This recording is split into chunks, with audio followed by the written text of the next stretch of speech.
दिल्ली विधानसभा चुनाव में जैसे जैसे मतदान का दिन नजदीक आ रहा है, वैसे ही सियासी घमासान तेज हो गया है। राजनीतिक दलों के बीच आरोप प्रत्यारोप का सिलसिला जारी है। कांग्रेस, बीजेपी और आम आदमी पार्टी एक दूसरे पर जमकर हमला बोल रही हैं। मुद्दों से हटकर अब चुनाव में धन, उपहार और ईवीएम पर सवाल उठाए जा रहे हैं। पटेल नगर से बीजेपी उम्मीदवार राजकुमार आनंद ने आम आदमी पार्टी के आरोपों को खारिज करते हुए कहा कि अरविंद केजरीवाल और उनकी टीम को अपनी हार का अंदाजा हो गया है, इसलिए हार के डर से आप ईवीएम और गृह मंत्रालय के फोन कॉल्स का बहाना बना रही है। निश्चित तौर पर अरविंद केजरीवाल को समझ में आ गया कि वो चुनाव हार रहे हैं। जब वो चुनाव हारते हैं, कोई भी हारता है, तो इस तरह की बातें करता है कि ईवीएम खराब हो गया, एसएचओ से रुकवा लिया, गृह मंत्रालय से फोन आ गया। उनको पता लग गया कि उनका काम तमाम हो चुका है, इसीलिए आतिशी कह रही है, इसीलिए अरविंद केजरीवाल जी कह रहे हैं कि एसएचओ को डायरेक्ट एचएम से फोन आ रहा है, होम मिनिस्ट्री से फोन आ रहा है। इसका मतलब उनको समझ में आ गया कि अब बहाना बनाना है, क्योंकि जब भी कोई हारता है तो ईवीएम का बहाना बनाता है गृह मंत्रालय। कांग्रेस के उम्मीदवार संदीप दीक्षित ने चुनावी प्रक्रिया में अनियमितताओं का आरोप लगाते हुए बीजेपी और आप दोनों पर निशाना साधा।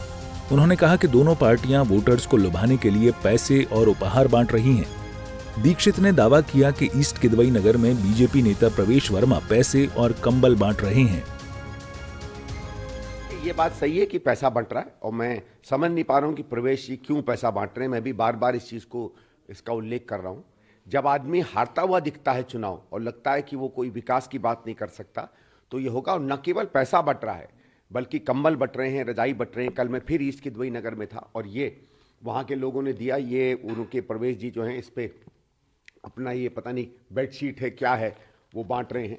ये कवर वहाँ के ही एक व्यक्ति ने मुझे दिखाया कि उसी दिन या एक दिन पहले, मतलब चुनाव की आचार संहिता लागू हो गई है, नॉमिनेशन फाइल हो गए, एक्सेप्ट हो गए, उसके बाद ये चीज़ जो है बांटी गई है। मैंने एक तस्वीर भी इसके पहले दिखाई है और मैं तस्वीर भी चाहूँगा आपके साथ शेयर करूँ, जिसमें आप इसको देख सकते हैं। ये यही चीज़ें वहाँ ट्रक से निकाल के मेरे सामने जो है इसको रखा जा रहा था। तो जूते बट रहे हैं, ये क्या हो रहा है मुझे समझ में नहीं आ रहा। बार बार कंप्लेंट गई है इलेक्शन कमीशन को, इलेक्शन कमीशन इसका संज्ञान क्यों नहीं लेता, मुझे बात समझ में नहीं आ रही। दिल्ली चुनाव में विकास के मुद्दों से हटकर आरोप प्रत्यारोप और मतदाताओं को लुभाने की राजनीति पर जोर दिया जा रहा है।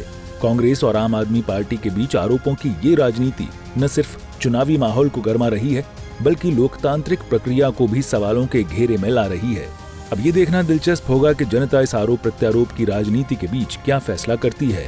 ब्यूरो रिपोर्ट, सूर्या समाचार।